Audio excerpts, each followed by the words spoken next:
Hypotheticals are fun. I like hypotheticals, especially sports hypotheticals, because we don't have to. It doesn't really matter, right? Like at the end of the day, it's people playing a game. It doesn't necessarily.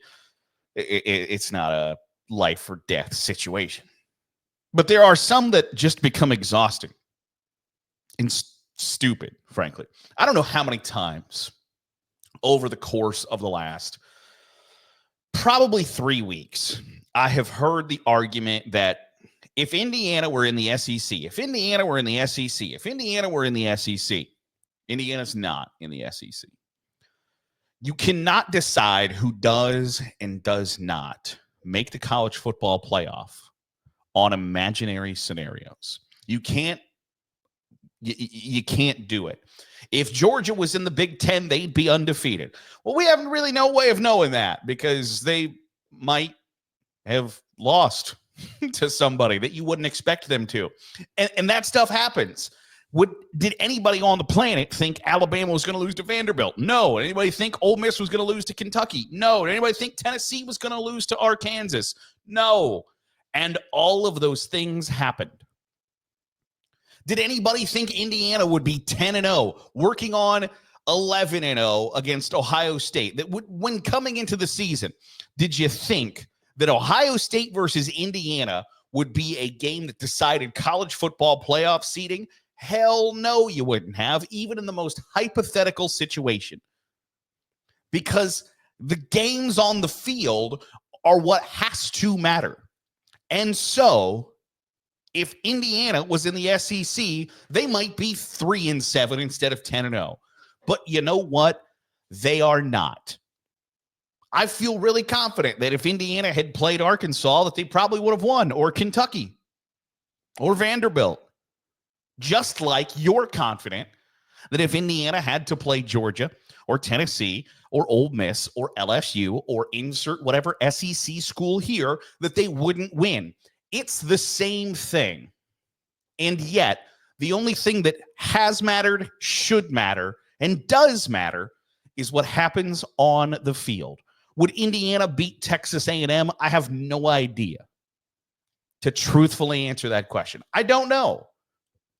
I know Indiana's pretty good. Have they benefited from playing the 6 worst teams in the Big Ten?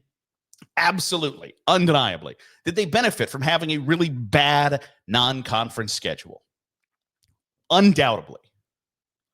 But the idea that if Indiana was over here instead of over there, things would be drastically different doesn't and shouldn't matter. What happens between those white lines is what should matter. And so, if Indiana wins all of their games or all but one of their games, that should matter as much if Indiana's one loss is to the number 2 ranked team in the country. I want you backtrack with me. I want you to close your eyes. If Mississippi State was 10-0 and they finished 11-1 and their one loss was to a number 2 ranked Georgia or LSU or Alabama, Auburn, Florida, Oklahoma, Texas, pick whichever top tier SEC program you'd like, you would be ridiculed if your argument was they didn't deserve to be in the college football playoff, especially an expanded 12-team playoff. You'd be called a lunatic. And you know what? Because you should. I'm not here to say that all conferences are created equal, because they're not. Obviously, we know that. We even know that in the Power 4, there's a hierarchy. There are the top 2, and then there are the Big 12 and the ACC. We know those things. But I'm here to part of the reason, I'm getting worked up. Part of the reason that Indiana is being viewed as lesser than or undeserving of a playoff spot is because they're Indiana, because they don't have any football history of success outside of about a 5-year window in the late 1980s. And that's why I used the Mississippi State example. You could throw in Vanderbilt. You could throw in South Carolina that don't have the strong football traditions that the big dogs in their conference do. So Indiana is not even not a blue blood. I don't even know what the hierarchy of colors would be in the bloods, but whatever about like teal mixed with tan, whatever color that is, I'm certain ain't pretty, but that's the level of blood Indiana football is. And thus, if it was virtually anybody else if Michigan State, if Michigan, Ohio State, Penn State, Wisconsin, Iowa, Nebraska, USC, Oregon, Washington had the resume that Indiana has right now, this would not be a question. There would not be a discussion of, are they deserving or not? And I've changed my tune on this because a few weeks ago I don't think they're being treated unfairly. But when there's already starting to like set the stage of, here's why 11-1 Indiana is going to play in the goddamn Citrus Bowl instead of the college football playoff, while 10-3 Georgia gets in, I'm going to have an issue with that because, yes, are Georgia's losses explainable? Certainly. If you lose the SEC championship game and you lost to Alabama and you lost to Ole Miss, very good teams, I understand that. Then why the hell does Indiana losing to who is conceivably the second best team in the country some gigantic disqualifier? Because what Georgia has done, which is lose to very good teams. Do you know what Georgia has in common with Arkansas or with insert whatever SEC? Let me pull up the SEC standings here. Do you know what Georgia, if they were to lose for a third time, and I think that's we're putting the cart way before the horse. But do you know what Georgia losing to two good teams in Alabama and Ole Miss have in common with Florida this year? They both lost to good teams. Losing to good teams doesn't make you good. And that logic and argument, Georgia losing to good teams means that Oklahoma is really good this year. And you know what? Your eyes tell you that that's not the case, that Oklahoma is not really good this year. They are not. They are not having a good year. But the idea that we're going to use hypotheticals that, well, if Indiana played Georgia's schedule, is Georgia's schedule difficult? Yes. Undeniably, it is difficult. But you know what? You got to handle what's put in front of you. Indiana could control exactly 3 games on their schedule. Georgia can control pretty much exactly 3 games on their schedule. They play 8 conference games, and I'm not going to ever denigrate Kentucky for playing Louisville or Georgia for playing Georgia Tech, Clemson for playing South Carolina. If you have those rivalries, those games that you play every year, I'm never going to run them down. I know that there are people who will say, well, in the past, Georgia's schedule has sucked because look at their non-conference, and then they play Georgia Tech.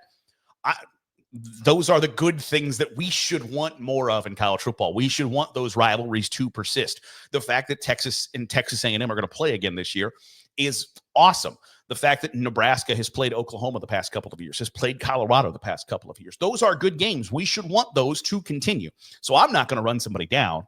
I'm not going to say Louisville should someday punt Kentucky off their schedule to try to make the college football playoff or anything like that. I want more of those games, and I think you probably should too.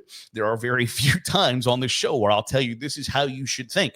You should think that regional rivalries, games that happen every year, that your Pitts, West Virginias, or games like that we lost because of conference realignment and hubris, should happen. I think you should think that. So I'm not going to run Georgia down. Georgia had 3 games that controlled their schedule, just like Indiana had control of 3 games of their schedule.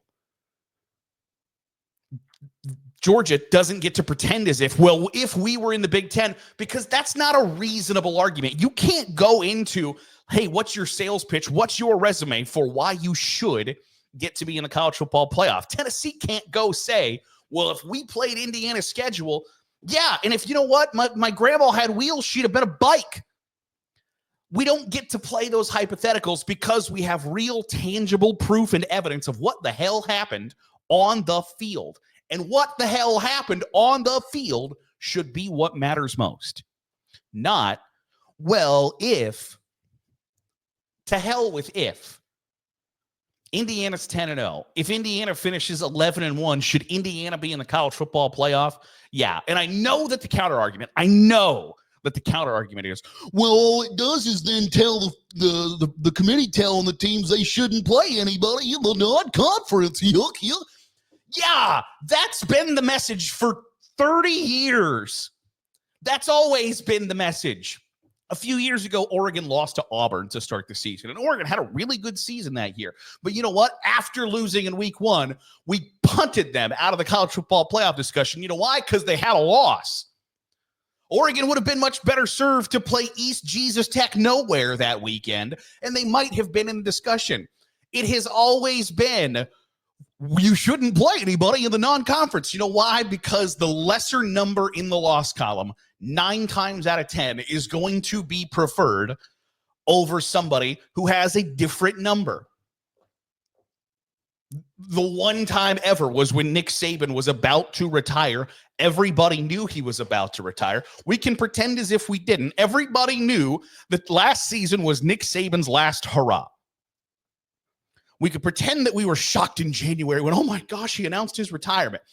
I knew that he was going to be joining College Game Day for this year in October of last year. I don't want to talk about how or why I knew that. But if me sitting here recording this in my spare bedroom on a YouTube channel knew that that was going to happen, do you think the College Football Playoff Committee didn't know that was going to happen?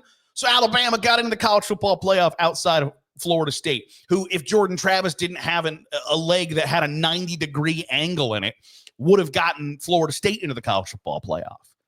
But all of those circumstances hit like a perfect storm, and for the first time pretty much ever, the team that had 0 losses got jobbed over somebody who had a loss. But I'm here to tell you that 9 times out of 10, that the College Football Playoff Committee is not going to have the cojones, berries, testicles to do what they think. What they think is, I would bet you $1 million that they think Indiana's probably the 15th or 16th best team in America. But they've got a goose egg in the loss column. So you know what? That propels them above Georgia, LSU, Alabama, Tennessee, Ole Miss. And if the argument from the SEC side has always been, if you just win all your games, you don't have anything to worry about, you then can't come back and bitch when somebody else wins all their games and you go, well, that's not fair. It is. That's what happens between the lines, and that's what has to and should matter. So I'm sick of the, well, if Indiana was in the SEC, they are not. And Georgia's not in the Big Ten. And Kentucky and Ole Miss and Vanderbilt and Arkansas also are not in the Big Ten. There are schools that are equal to those. And you know what? If Oregon had lost to, hell, Illinois is better than Arkansas. If Oregon had lost to Michigan State, I can't imagine somebody saying, well, hold on, that's a quality loss. The hell it is. The hell it is. It ain't. A loss is a loss is a loss, and a win is a win is a win is a win. Now, that doesn't mean they are equal, but a bad loss in conference, you don't get to excuse away because, like, well, we had a tough game before that and after that. Sorry, that's the way the cookie crumbles. I'm done with, well, if Indiana was in the SEC, it's poppycock, balderdash, whatever are nice ways to say it's bullshit. And instead of calling out the bullshit, we entertain the idea of, well, hell, what if Indiana was in the SEC? They aren't, they haven't been, they never will be. So we don't have to waste time on discussing what might have been, could have been, hypothetically speaking. What happens between the lines is what matters. And if Indiana wins all their games or all but one of their games, I don't know how you argue that their one loss, while they might not have a great win, that is a fair, absolutely, objectively valid criticism. If your one downgrade on your resume is, we lost to the number 2 team in the country on the road, how in the hell do you keep that team out of the college football playoff? I don't think you do, and I don't think you can. Because if that's the standard that we're going to set, there are going to be SEC teams down the line, and Big 12 and ACC teams, for the record, too, that are not going to like that standard someday when it affects them.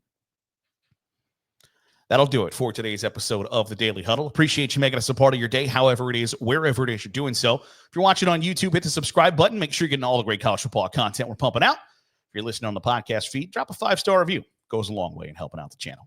I'll see you tomorrow for another episode of the Daily Huddle.